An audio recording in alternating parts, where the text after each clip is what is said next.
Eh sa mga nakakita ng post kayo nga sa page na hiring kami, relax. Relax lang. Kasi parang nagulat kayo. Mga nalimpungatan, dami pa ng tambay dito sa atin. Nalimpungatan na nakakita ng hiring, nag-message sa page. Sunod-sunod, ang dami. Ang dami rin nilang tanong. May nagsabi pa doon na isa pwede daw bang malate.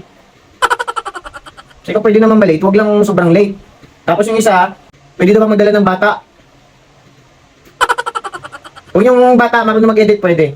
Oo, kapag dalawang bata, tatlong bata, basta marunong sila lahat mag-edit, dalahin mo lahat. Pwede. Tapos yung iba, ang daming tanong.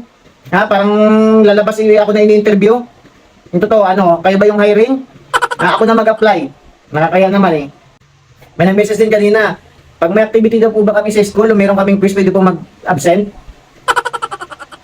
Ewan ko sa'yo. Huwag ka na lang mag-apply. Anong gusto mong gawin? Magtigil kami? Para mag-exam ka? May mga tanong na pwede daw bang sumama during wedding day? Pwede.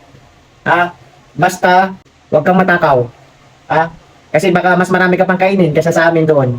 Tapos, pag sasama ka doon, siyempre wala kang sahod. Sumama ka doon, wala ka sa office eh.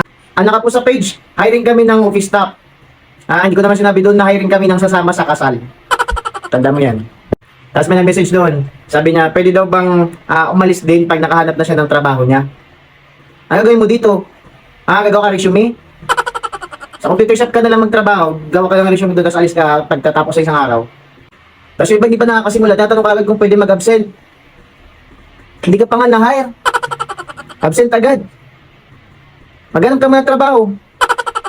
Wala ka pang trabaho, absent agad. Matulog ka na lang.